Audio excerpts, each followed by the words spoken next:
is this just fantasy or is this Conan the Barbarian #2 by Titan Comics?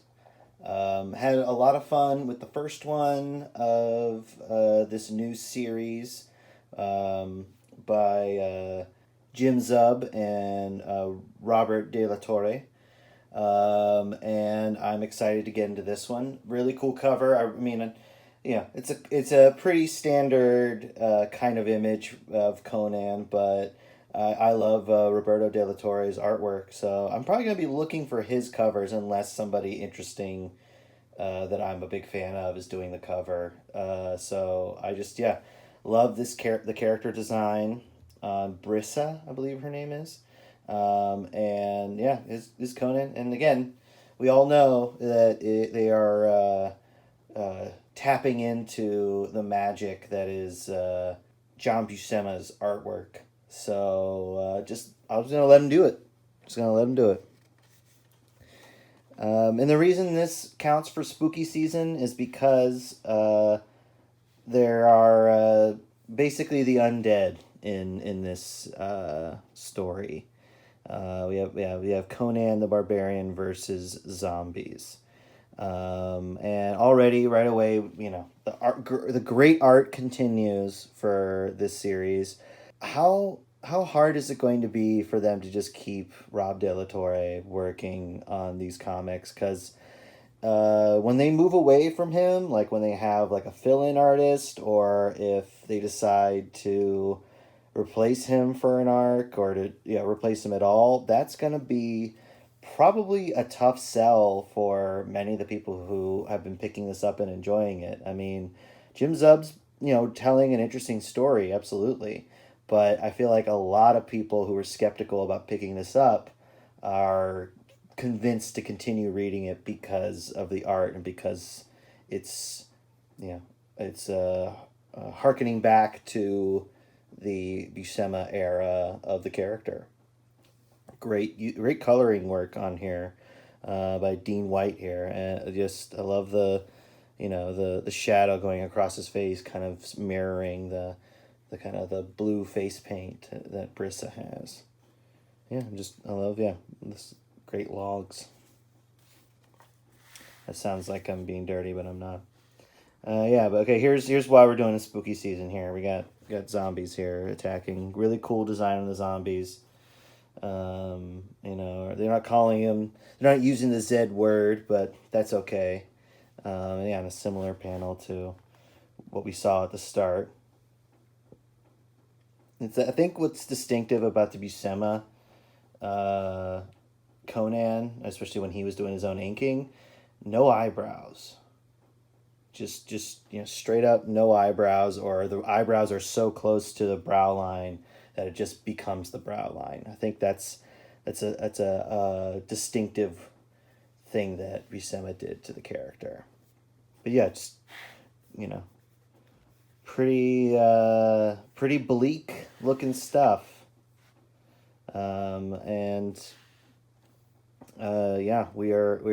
They're moving forward, and the key factor here is that the dead aren't just leaving the bodies; they're actually like bundling them up and dragging them with them. So that can't be good, right? We have a pretty dark start to this series, and I feel like that's purposeful. It's just a pretty dark tone. Also, good. I love the use of lettering here. I love the yellow boxes, and I also love no boxes here, because there's enough negative space in the art that we can just put it there. Not much to say as far as like critique, bringing things down. I mean, again, good lettering design, putting the dot marks around it so that it denotes a whisper. But and also, he occasionally will split a panel here. So it's the same image, just carries on. And I do love that as they are having this argument, we get the oncoming silhouette of one of these undead. and just really fat. I mean, I'm gonna talk about the colors here. I really love the kind of greens he's putting up in here. Like, I guess it makes it very foreboding, honestly. It's not just a sunset, you know, and the fact that he's throwing greens up there in the sky is actually it it's eerie, and I think that's purposeful, or at the very least it works for me as far as setting a mood. Um, yeah, they're fighting over the fact that he's got a blade from her people, that he just killed a guy and took it, and she's not happy about that. Understandably so. Come on, Conan. Come on.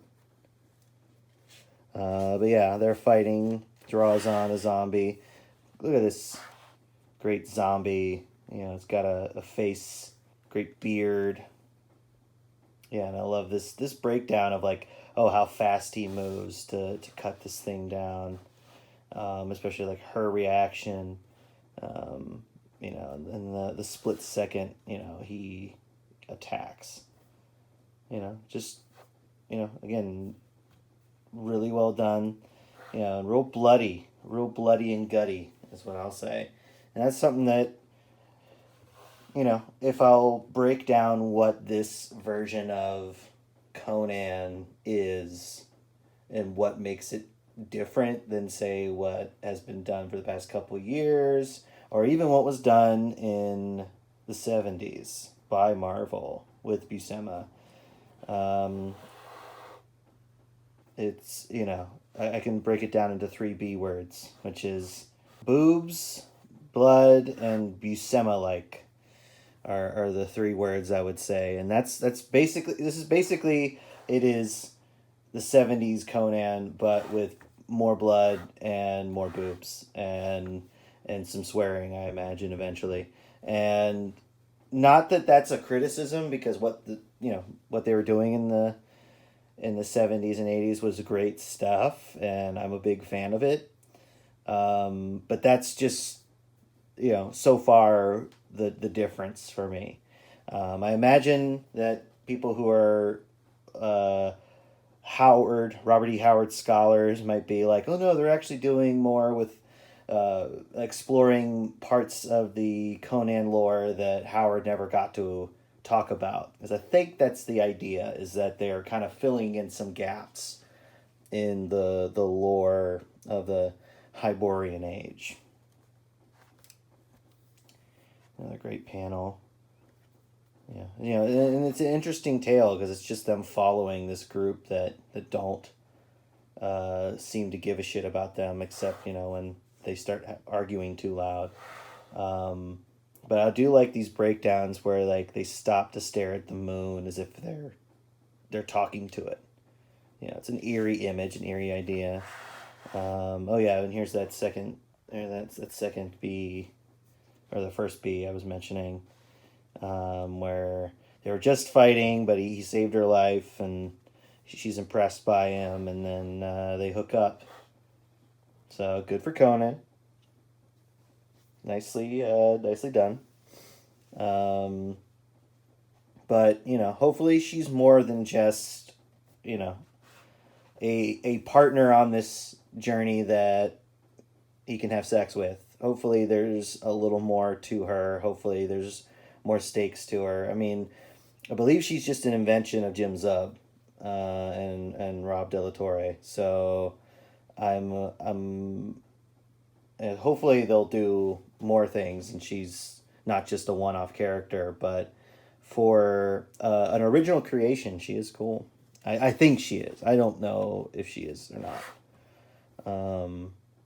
But yeah, in any case, yeah, they're hooking up, and that's to be expected. But come on, you know, when are we gonna see Conan hang dong? Because we all want it. I know you do. So come on, let's be fair, folks. You know, really love this panel, and I love it from its line work. Especially love like the rock outcropping and the rocks in here, but you know, and you know, the nice figure work here. I know who's what, and I love these trees. I think, what really makes this for me is the coloring. This coloring is gorgeous. I love that eerie green sunrise. And again, it's like because of the eerie, spooky magic shit that's happening. And I also love, yeah, like the purples in here and the pinks. But yeah, that green sky is wonderful. And I really love this panel. This is probably my favorite panel of this comic. So we're getting into Chimeria, and it's a tough landscape, and she's impressed that he grew up here and all that stuff. So, but like most modern comics, it's a pretty breezy read. They don't overload you with walls of text, which is I appreciate.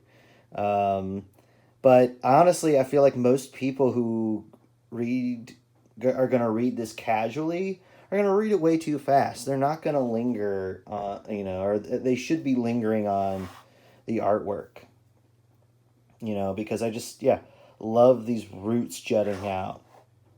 Love these silhouettes. Such great color work, and just and again in depicting a journey, like Rob has a not necessarily a thankless job, because I'm sure people who see his work are going to love it and thank him, and I mean I do, but he has to depict a arduous journey. That's all he's done really.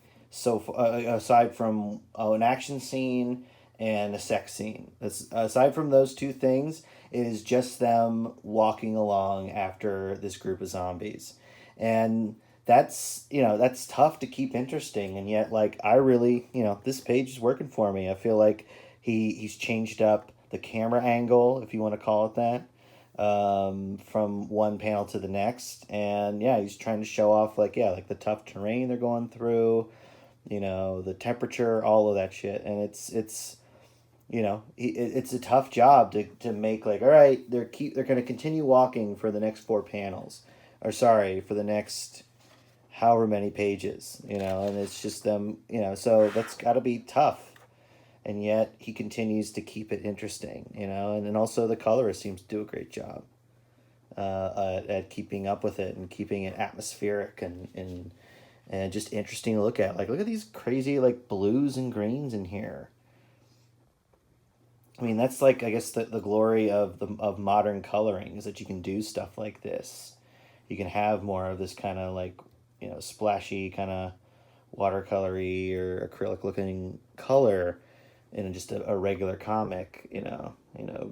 Buscema is limited by the technology of his time, but I love that we can do that, and it fits the look of the art too. Now, actually, we might be coming up on an even better panel, a panel that I love, which is them coming up on this. So we have them coming up on this village, this Cimmerian village, and everybody's dead, and Conan, like, we got a lot of people to avenge, and they find these things just staring up into the sky, looking at this unearthly light, and then there's this crazy, I love this keening wail coming from the sky, and this panel is something else. Like, color and ink and all that working together. I just love the texture in there. Aside from that, the green sky panel, this probably is my favorite panel. It just is, it's a fantastical image, because this guy's got his guts hanging out, and yet he's, they're all monstrous, but they're all still recognizably like formerly human. And yeah, great mixture of like line art, ink, and painterly color. This is a great panel. Really, both artists working at top skill. And also really cool stuff going on here as they're reacting to this sound and the kind of like multiple, shuddering versions of themselves. And here we have some wild storytelling here by Rob de la Torre of, we got lizard men. So, like, what the fuck? I mean, I'm excited because I love lizard men, but, apparently it's not a good thing. And, lots of human beings falling, and yeah, Conan and Brissa struggling with it, and all of it plummeting towards one who lies beyond flesh, beyond death, beyond time. So, almost Lovecraftian entity, you know, that they're hurtling towards. Exciting. Really cool splash page, by the way. No one, I mean, I love those other panels, and not to downplay this one at all, because I think, you know, getting like a wild vision to work well compositionally is difficult, and I think, you know, he definitely does it here. Yeah, it's just, yeah, really interesting stuff. I'd love to see him fight these guys. I want to see him. I want to see Conan fight these guys. Come on, show it to us.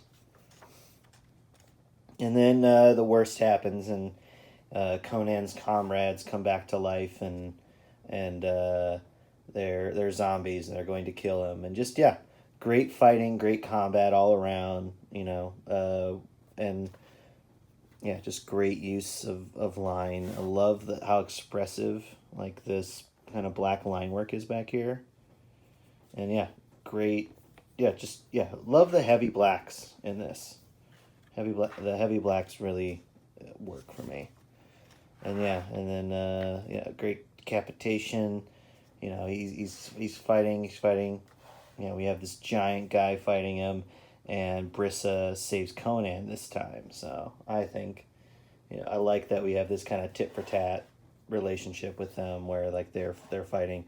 But yeah, also the other B is bloody. You know, real intense violence. And again, occasionally there was some intense violence in like Savage Sword from Buscema, and even the main title. But it was never bloody. And if it was bloody, it was like black, shadowy blood. It wasn't, you know, them slicing this direction through a guy's head, you know, or guts and shit hanging out. Like, it was never that. There's never so much viscera. But yeah, another great panel, great silhouettes, great colors. You know, setting up our final image, which is you know, this eerie looking tower, which doesn't seem to belong there, you know, with the eerie green smoke coming from it, you know. And so we're finally going to get some answers next time, maybe. So another great issue. I got, you know, no complaints as far as the art department's going. Of course, I feel like it's as exciting as ever. He keeps it interesting. Like Jim Zub keeps it interesting. I like our new character here, and yeah, I want to continue reading it. Yeah, and if you were still on the fence as the first one, if you see this one and it's still not your thing, and you want something else out of Conan, there's lots of classic books to go over, and I'll definitely cover them as well, the classic ones. But I'm going to keep covering this series because I'm enjoying it. And yeah, I'd say that if this strikes your fancy, definitely pick it up. And if you want to support this channel and me as a creator of fantasy works as well, buy my fantasy works, including the Side Questers. This is the brand new cover for issue 1 that I really love. But there's 8 issues of this out right now that you can buy individual issues, or you can buy this single volume that covers the first 8 issues and the first complete story of Side Questers. It's fantasy, adventure, and fun, and monsters, and magic, and all that great stuff. And then I also have these anthologies of short stories called Haxon that are about like magic users in the same universe as Side Questers. And they are nice and spooky, so great for spooky season. And also for any season. So yeah, if you like the look of these, they're all available on my website, so you can definitely check them out. You can also, if you just want to read them and tell me what you think, you can go on Global Comics and read them there. And if you want something a little lighter, a little funnier, you can go for 3-Panel Origin, which is my comedy superhero webcomic where I create a character and tell their origin 3 panels. It's kind of the tone of The Tick, and yeah, it's just goofy, fun stuff. This collects the first 3 years of comics, and the art's all been revamped and looks nice. And then I also have a book of short stories taking place in that same universe using those characters. Yeah, if either of these look appealing to you, they're available on my website. And if you're interested in just seeing Three Panel Origin itself, you can go on over to Instagram and follow Three Panel Origin.